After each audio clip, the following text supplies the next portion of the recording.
Oh, now we're back. Hi, testing. 1, 2, 3, 4, 5, 6, 7, 8, 9, 10. It's so windy. 1, 2, 3, 4, 5, 6, 7, 8, 9, 10. Testing. Testing for the camera. 10, 9, 8, 7, 6, 5, 4, 3, 2, 1. 1, 2, 3, 4. 1 sec.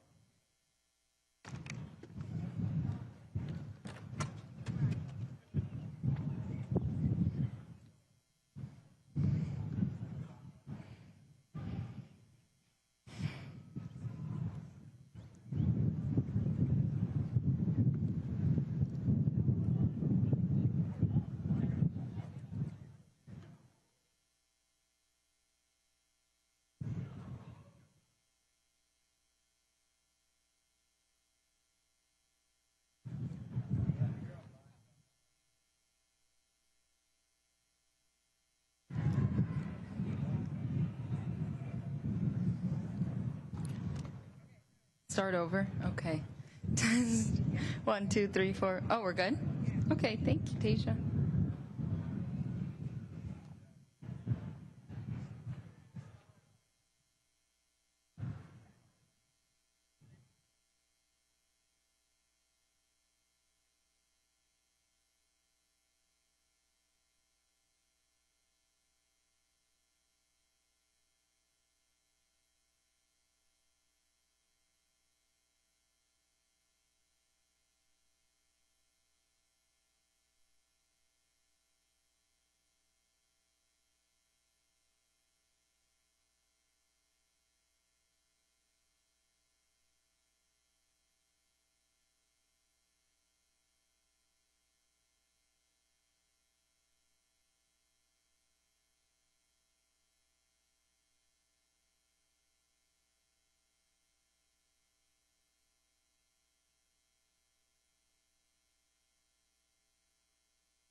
some random people.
Dollars again.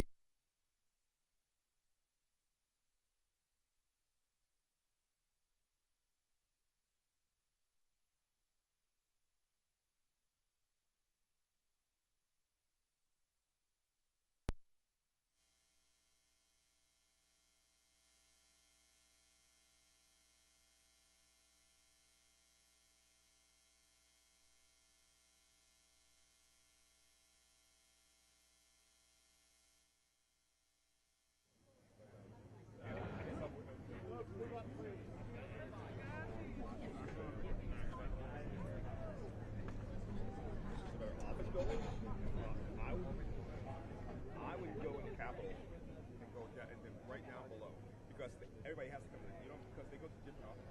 Everybody has to go to the Capitol. Taking questions? They were usually in this room. Yeah, in this room, if they just walk away again. Pardon me?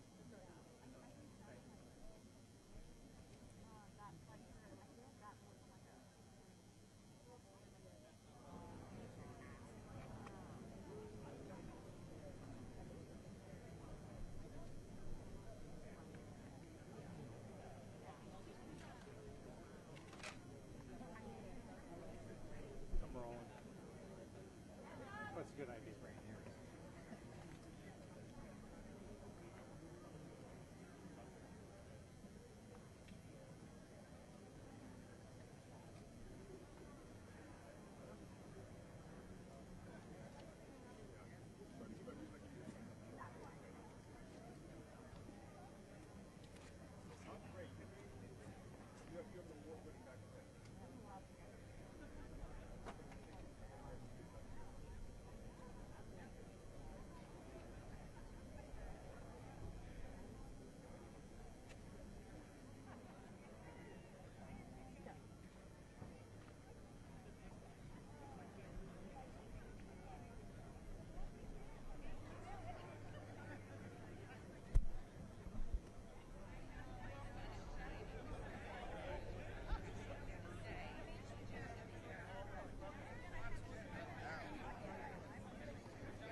Good morning. Morning. Thank you to my Democratic colleagues for your presence, for your unity, for your strength, and for your leadership. I'm deeply appreciative that we've been joined today by three extraordinary, hardworking American taxpayers, Heather, Jackie, and Jonna, whose lives are being upended by the government shutdown and the Republican healthcare crisis. And they are here to tell their stories. Donald Trump and Republicans in Congress have shut down the government 15 days ago. And they haven't done a damn thing since to try and reopen it. House Democrats are here, reporting for duty. We are ready, we are willing, and we are able to negotiate a bipartisan spending agreement that actually meets the needs of the American people, reopen the government, and decisively address the Republican health care crisis.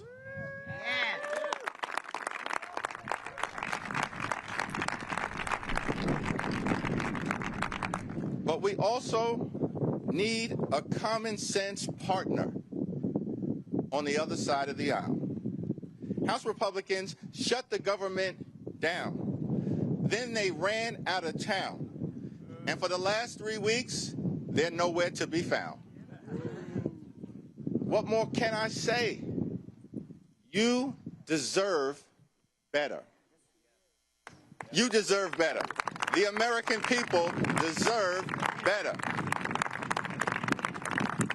House Democrats are fighting to lower the high cost of living. House Democrats are fighting to fix our broken health care system, and House Democrats are fighting to clean up corruption, to deliver a country that actually works for the American people.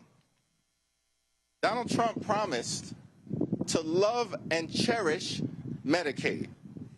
Instead, Republicans enacted the largest cut to Medicaid in American history. That's unacceptable. Republicans falsely claim now to be the party of health care, but their policies are closing hospitals, nursing homes, and community-based health centers all throughout the country. That's unacceptable. The Trump administration is giving $20 billion to bail out a right-wing wannabe dictator in Argentina. But Republicans are unwilling to spend a dime to provide affordable health care to working-class Americans.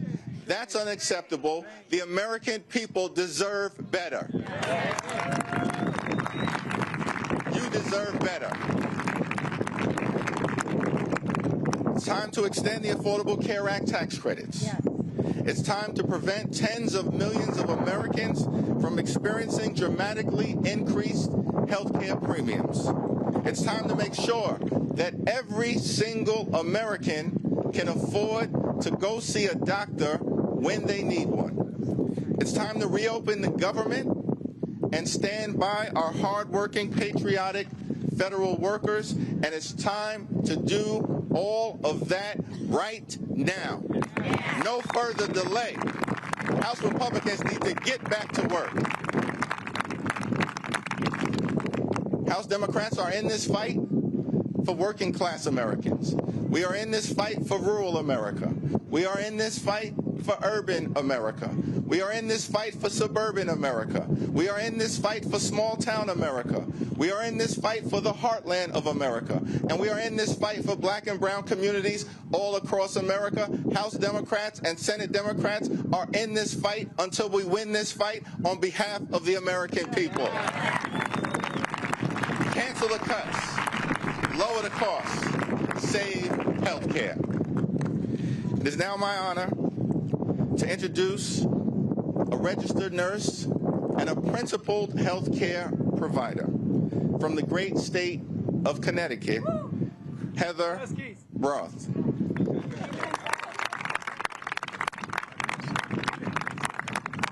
Good morning, Washington, D.C. My name is Heather Broth. I am a surgical nurse at a small hospital in Norwich, Connecticut, serving patients from both rural and urban communities in the surrounding area.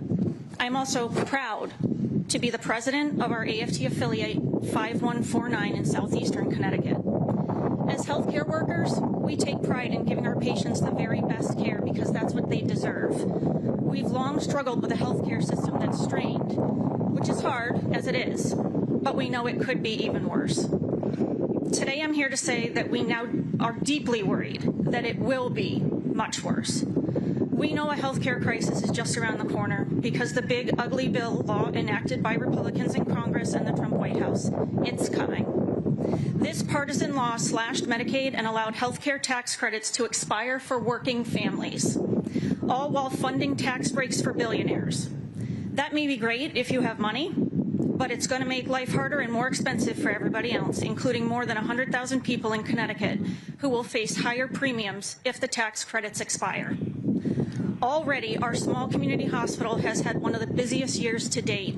And with cold and flu season just around the corner, healthcare workers are gearing up for the worst respiratory season we've seen since COVID in 2020. We have a nursing shortage. It currently takes months to see a primary care provider and forget about getting an appointment with a specialist in under 6 to 12 months.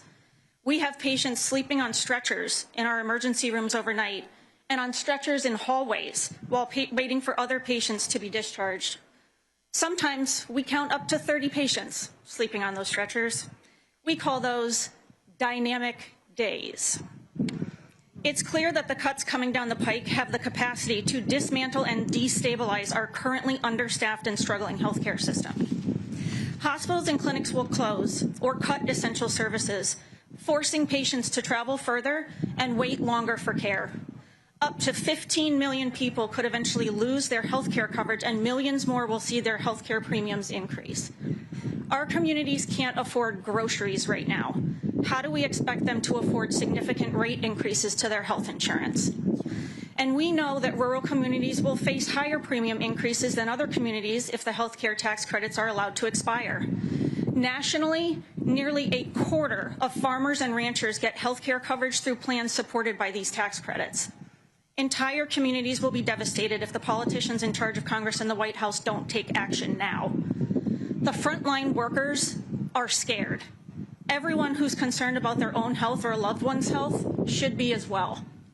Asking our friends and neighbors who can't afford food or rent to pay on average more than double out of pocket for their health insurance premiums is going to force people off their health insurance. That won't stop people from needing emergency care, regardless of whether they live in a blue or red community. Communities will suffer. People will get sicker. It's not at all a stretch to say that some of them are going to die. But instead of working with Democrats to lower health care costs, Republicans shut down the government and took a vacation. Many of our patients are hardworking Americans who are about to receive notice that they're losing the tax credit that allows them to afford health care. And Republicans are okay with that. Republicans control Congress and the White House. They should return here and do their job.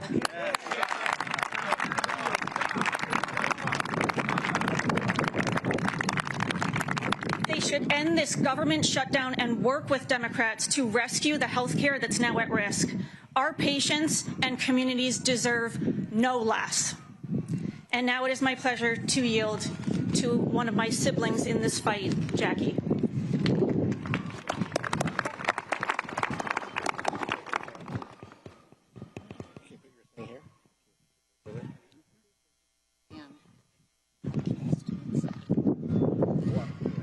My name is Jacqueline Bush Holcomb, and I am 59 years old. I live in Clark Summit, Pennsylvania, in the northeast part of the state of Pennsylvania. In 2008, my career as a mortgage wholesale lender came to a halt due to the festering mortgage crisis. My husband is self-employed as a certified residential appraiser. When I lost my job, we suddenly no longer had health insurance. We obtained insurance coverage for our family, and we paid for the coverage until our premiums became too expensive to afford. In 2014, I needed emergency surgery, but was denied coverage due to a pre-existing condition. We took money from our savings and paid out of pocket over $6,000 for my surgery. I appealed the cost of my out-of-pocket expense for my surgery and waited for a determination. We continued to drain our savings to pay for our health insurance premiums. While waiting for my appeal determination, our premiums increased dramatically. We were at a point where we could no longer afford health insurance. And then in 2015 came the godsend, the Affordable Care Act. We have received health insurance from the ACA since 2015. I currently work for my husband and his appraisal business. Our income fluctuates due to the real estate market. We update our income for coverage through the ACA accordingly as required. Our annual premium rate fluctuates, and we adjust our budget for coverage as we depend more and more on health insurance as we age. Our premiums are likely to double or even triple next year because of Republican cuts to the ACA. We will not be able to afford this drastic increase, especially since our other costs like food are going up as well. My husband is 62 years old and I am 59 years old. We cannot afford a sudden increase for health insurance, and we will have to go without coverage. We are just one American family having this discussion and realizing that we are taking a gamble on our own lives.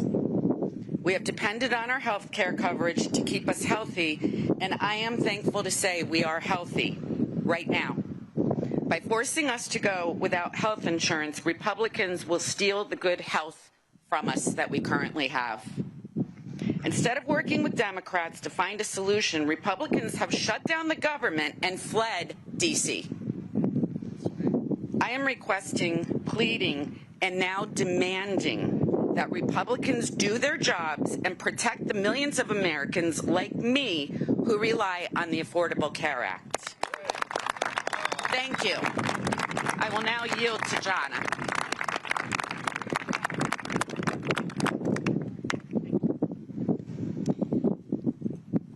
My name is Jonna Higgins Fries, and my family has lived, farmed, and worked in Iowa since the 1850s.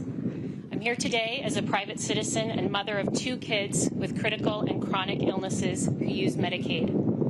When Senator Joni Ernst and Representative Marionette Miller Meeks were voting for the big brutal bill to take working people's money away from Medicaid and Social Security to give handouts to the rich, someone shouted to Ernst that gutting Medicaid would kill an estimated 51,000 people next year, and Ernst said, "We're all going to die."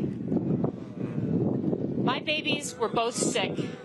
My babies were both sick from the instant they were born in Iowa City. My older son already died. He was born in cardiac arrest. I lay in the silent delivery room while the doctors and nurses were scared, waiting to see whether my kid could be resuscitated. So I don't need my elected officials to tell me that we're all going to die. I need representatives like Miller Meeks to stop stealing the money that helps my kids have a good life.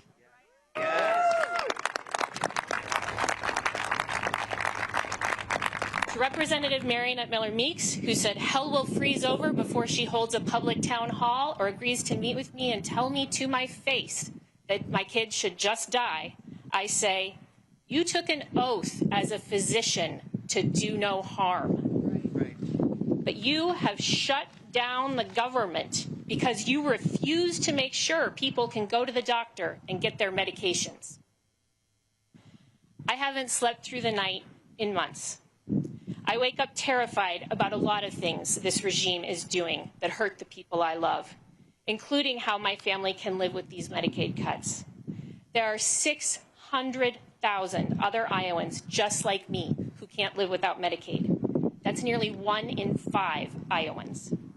And many of them don't even know they're on Medicaid because it's been privatized and called Molina, Iowa Total Care, or WellPoint. Or they just know they're on a waiver and they don't even know that's Medicaid. For our kids, Medicaid pays for health insurance and health care as a backup to our private insurance. Medicaid pays for prescriptions. Medicaid also pays for respite care. The state agrees that one of my kids needs 17 to 24 hours of care a day. For the first 9 years, my family, including our neighbors, did that on our own. Then, after 3 years on the waiting list, we started using respite through Medicaid. And the respite workers would take my son to the River Bandits game with Nana and Grandpa, feed him and give him his meds, or play Uno with him. And we could better care for our younger son, or just sit down a minute without worrying about meds and feedings every single second. Or his respite workers would take him to visit our friend Ada in Cedar Falls, who's also on Medicaid. Ada is 26. She's nonverbal, requires help with toileting, constant monitoring for seizures, and assistance with movement. What's going to happen to Ada and her family as these cuts kick in? Now, my son is living in a group home, which has been so good for him and for us. And already, before the cuts, there's an 8-year wait list to get Medicaid that supports housing.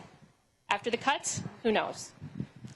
I did 2 years of AmeriCorps National Service, and my father and grandparents served in the military in World War II to defend government of, by, and for the people, not a government of, by, and for the billionaires. Right.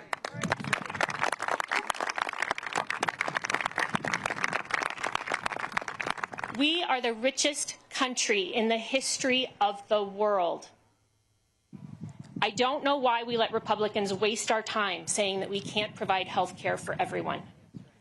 There's enough for everything for everyone, as long as we don't let Republicans and the rich steal more than half of it off the top.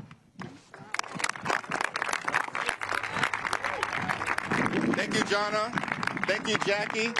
Thank you, Heather, for sharing your powerful stories on behalf of the tens of millions of Americans who are in the line of fire as a result of the unprecedented Republican assault on health care in America. It's time to reopen the government. It's time to enact a bipartisan spending agreement that actually makes life better for everyday Americans. Yes. And it's time to decisively address the Republican health care crisis. Democrats are in this fight until we win this fight for the American people. Thank you all.